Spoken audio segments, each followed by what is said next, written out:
Alors, chers parents, je suis la chanteuse Céline Adou, veuve Adou. Je vais vous partager mon témoignage. Céline Adou est née il y a de cela plus de 60 ans. Voilà, comme on dit jamais l'âge de la femme. Et aujourd'hui, je travaille pour Bethel Food. Bethel Food est un appel que j'ai reçu depuis 2007-2008. J'ai reçu l'appel, mais c'est en 2009 que j'ai plus senti l'appel. C'était difficile à le faire parce que je venais à peine encore de perdre mon mari qui avait eu une promotion, on l'avait nommé commissaire. On s'apprêtait même à aller sur les lieux du travail et il est décédé le même jour de l'affectation. C'était pas facile, c'est pas de l'eau à boire. Là encore, j'avais reçu déjà l'appel. Et c'était difficile après le décès parce que c'est lui-même qui m'a aidé à faire statut et le statut règlement intérieur. Et c'était difficile de marcher, aller faire le travail moi seul. Mais bien avant ça, j'avais travaillé à la Caritas Côte d'Ivoire comme aide assistante sociale, là où on s'est occupé des réfugiés libériens. Et j'ai travaillé plus de 9 ans là-bas comme aide assistante sociale. Et là, quand j'ai reçu l'appel des chantres, c'est-à-dire chante Céline Adou, que je suis, j'ai laissé, j'ai abandonné tout et je suis venue. Là encore, je reçois l'appel de m'occuper des veuves et des orphelins et des cas sociaux. C'était difficile sans mon mari, mais Dieu qui est le pourvoyeur, Dieu qui donne les moyens, Dieu qui a tout, l'or et l'argent pour me soutenir, il m'a soutenu jusqu'à aujourd'hui. Mais mon parcours n'était pas facile. Il faut dire que c'était très difficile. Je vivais dans une entrecouchée après le décès de mon mari, alors qu'on était dans 4 chambres salon. Et du coup, je me retrouve dans une entrecouchée. C'est avec les enfants, c'est-à-dire mes 6 enfants. D'abord, je suis mère de 6 enfants. En fait, j'ai perdu 3, ils étaient 9. Et aujourd'hui, j'ai mes 6 enfants, plus 275 enfants que j'encadre comme aide assistance sociale que j'ai été. Et j'ai reporté ce titre-là aujourd'hui comme servante de Dieu, en train de travailler pour les veuves et les orphelins. C'était vraiment pas facile quand j'ai perdu mon mari parce que franchement, je me suis retrouvée de 4 chambres salon dans un studio. Et là encore, il y avait d'autres enfants que j'encadrais. Et on s'est retrouvés dans plus de 20 enfants dans couchés. Au fur et à mesure, le nombre augmentait jusqu'à ce qu'on arrive à plus de 50 enfants. C'était difficile à vivre. Et c'est ainsi que j'ai organisé un dîner gala qui a foiré. J'ai invité presque tous des différentes églises, mais personne n'est venu. C'était difficile. Et deuxième fois, j'ai organisé un dîner gala encore, Dieu m'a mis à cœur. J'avais un frère en Christ qui est passé me voir. Et quand il a vu qu'on était dans 3 chambres salon avec plus de 50 enfants, c'était difficile. Il a dit non, maman, on ne peut pas vivre dans cette maison. J'ai dit, mais qu'est-ce que je peux faire puisque je n'ai pas de moyens, je n'ai pas de soutien. Qu'est-ce que je peux faire? Il dit, une maison doit sortir de terre. Et c'est comme ça qu'on a organisé le dîner gala. J'ai dit, bon, pourquoi ne pas le voir comme parrain?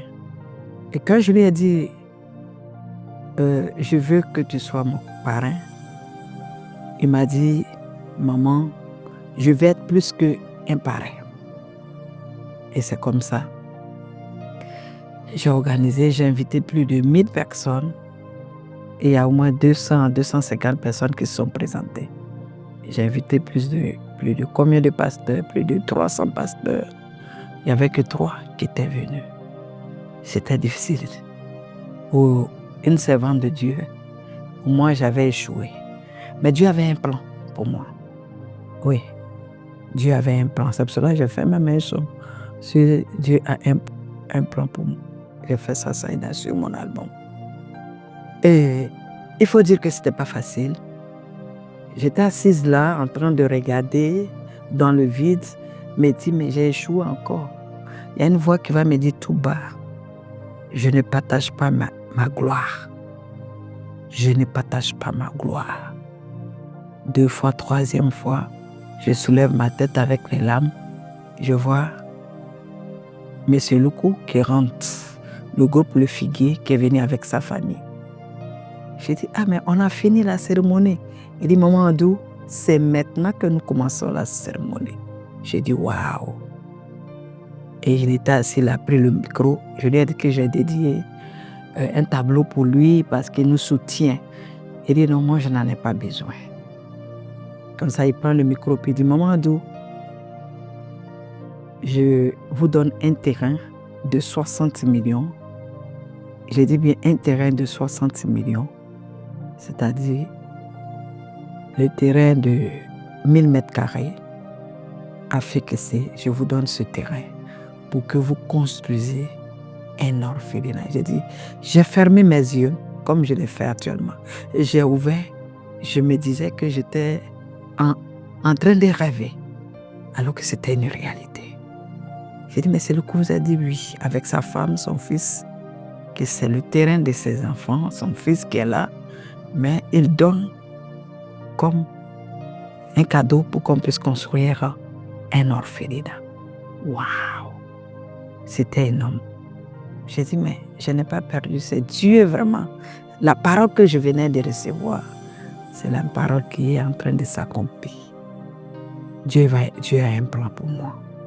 Et c'est comme ça. C'est parti, on est sorti en jouant, on a dansé, on est parti. Et Dieu me met encore à cœur d'aller faire, comment je peux dire, de poser la première pierre. Et c'est comme ça que je suis allée. J'ai organisé et on est parti. On a posé la première pierre par la foi. Parce que j'avais même pas 5 francs. Mais comment j'ai organisé? Et les différents pasteurs, Papa Emmanuel, Papa Dama Oudrago, en tout cas, tous les pasteurs au niveau des FEKC, Pasteur Guédé et Pasteur Kofi Eugène, en tout cas, ils ont fait une délégation, ils sont venus. Ils ont béni. Et bien avant ça, on avait lancé un appel pour chercher des gens pour pouvoir nous aider pour construire. Et c'est comme ça, Celle Belgique, qui est notre partenaire actuel, ils sont venus pour la cérémonie de la pose de la première pierre. Et c'est ainsi qu'on a posé la première pierre et c'est parti comme ça. Aujourd'hui, nous logeons plutôt les enfants là-bas. Nous avons commencé, on a lancé la construction. C'était vraiment pas facile, mais qu'est-ce qui s'est passé? Je suis allée un dimanche après la première pose de la pierre. Je suis allée à l'église quand j'ai fini. Après la prière, j'ai pris une dizaine d'enfants et on allait sur la première pierre. On a posé les mains puis on a prié. Et quand on priait, il y a un enfant qui dit, maman, allons, c'est fini. Mais quand on priait, il y avait un monsieur qui nous avait accompagnés, un musulman et un autre taxi, puisqu'on était 10, on a pris 2 taxis. Et quand on priait, le monsieur a commencé à fuir et nous, on ne savait pas. Et quand on a fini de prier, le petit me dit, maman, c'est fini, allons. Que lui, aujourd'hui même, il va habiter ici. Mais Dieu va réaliser, un enfant de 4 ans qui parlait. Dieu, maman, aujourd'hui même, moi, je vais habiter ici. Au nom de Jésus, amen, allons. J'ai dit, quoi? Toi, ta foi me dépasse plus que pour moi. Ok, allons-y, comme tu dis que c'est fini, on s'en va. Et en partant, le monsieur, il vient, maman, vous n'avez rien eu? Je dis non, on n'a rien eu. Il dit non, mais maman, quand vous étiez en train de prier, il y avait un feu qui était venu, 1, 2, 3, boum, et puis c'est parti, lui, il a commencé à fuir. Vraiment, vous n'avez rien eu? J'ai dit non. J'ai dit merci Seigneur, parce que tu as exaucé ma prière. 3 jours après, Je ne suis pas rentré dans les détails. Et en partant, je lui donne son argent. Il a dit non, lui, il ne prend pas, il est déjà, il est béni déjà. Ce qu'il a vu là, il est béni. Il ne prend pas cet argent de taxi là. Il a laissé. Et puis, il est parti. Et quand on est arrivé à la maison, premier jour, deuxième jour, troisième jour, paf, les Belges l'appellent pour dire que avant, ils ont dit qu'ils ne pouvaient pas nous accompagner, ils pouvaient nous aider en nous donnant la nourriture.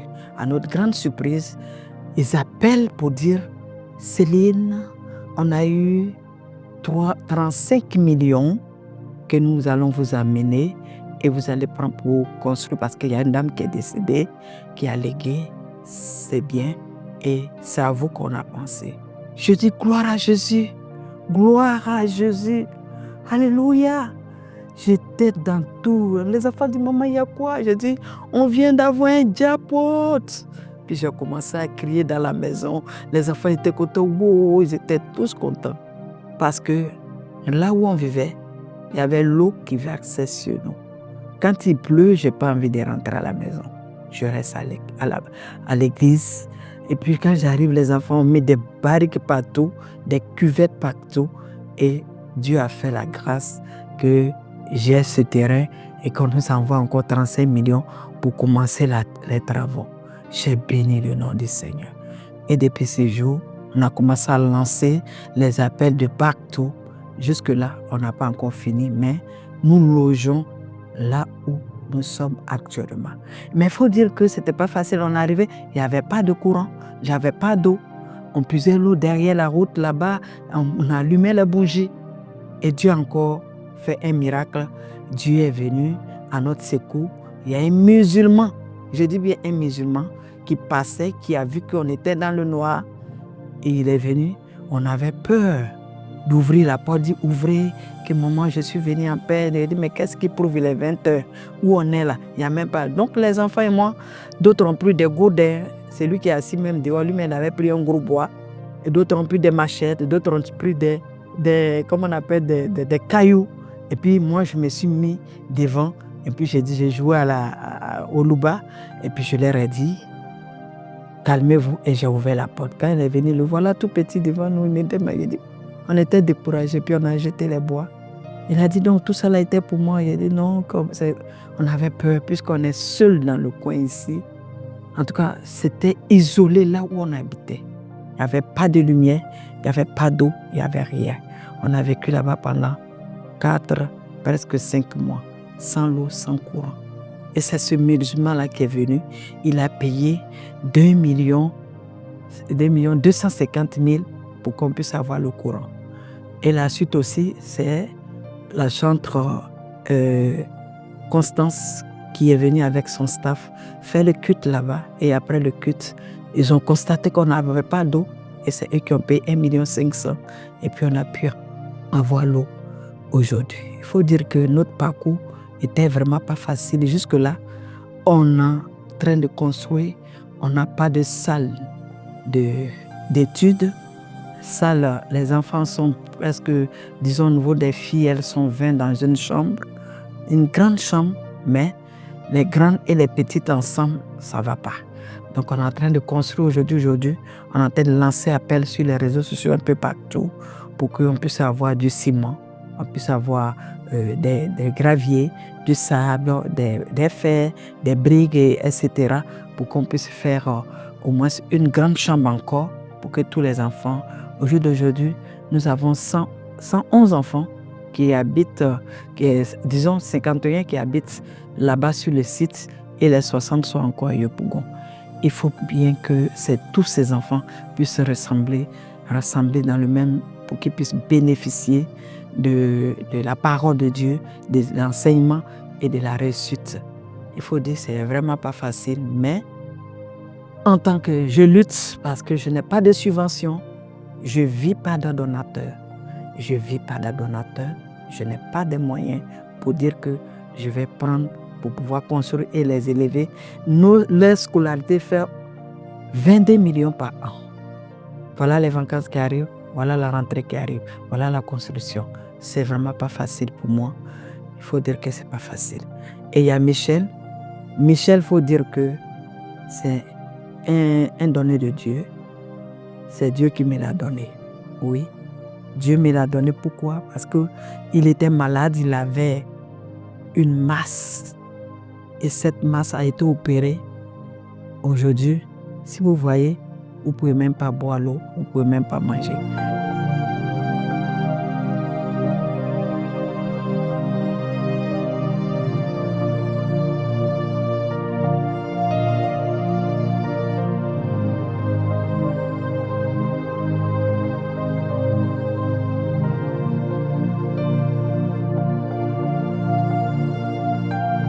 C'est un enfant abandonné qui est, je peux dire, il a perdu son père et sa mère, pas abandonné totalement, mais il a perdu son père et sa mère, mais c'était difficile de le recevoir avec la maladie qui traînait. Mais par la grâce de Dieu, il a été opéré à plus de 30 et quelques millions. Et ce monsieur, aujourd'hui, c'est lui qui est là-bas actuellement, où je vous parle. C'est lui qui est au four au moulin, qui va les déposer à l'école, qui va les chercher, qui fait tout, qui les encadre, qui les éduque parce qu'il a un diplôme en minéralogie et puis un diplôme aussi en qualité. Mais il a abandonné tout cela pour pouvoir se mettre au service de ses enfants. Bref, il y a tellement d'exemples à donner. Il y a un monsieur même qui avait un gros pied qu'on a opéré. Tous ces cas-là, vraiment, c'est... Mais par la grâce de Dieu, ces personnes, aujourd'hui, il y a l'autre Fulgence qui est devenu pasteur et il est père de 2 enfants. Michel aussi vient de se marier. C'est une joie pour moi de voir toutes ces personnes qui ont souffert, qui aujourd'hui qui bénéficient de la grâce de Dieu à travers nous, à travers Bethel Food International. Je lance l'appel à tous ceux qui veulent nous aider, qui peuvent venir nous aider, qui peuvent venir participer aussi. Dieu vous donnera au-delà de vos attentes. Dieu vous bénira en aidant Bethel Food, en aidant tous ces enfants qui ont besoin d'être éduqués et aussi recevoir la parole de Dieu. Parce que nous devons enlever ces enfants-là dans la rue pour leur apporter une éducation, une bonne éducation. Nous devons faire de telle sorte que ces enfants deviennent des autorités de ce pays et aussi des hommes de Dieu de ce pays. Je prie Dieu pour que tous ceux qui vont nous attendre, tous ceux qui vont nous venir en aide, soient bénis. Je prie Dieu pour toutes ces personnes-là. Que Dieu les bénisse d'avance et que Dieu apporte la grâce nécessaire sur leur vie. Que Dieu vous bénisse, que Dieu vraiment envoie les moyens pour bénir la Côte d'Ivoire, que Dieu donne la paix à la Côte d'Ivoire. Merci.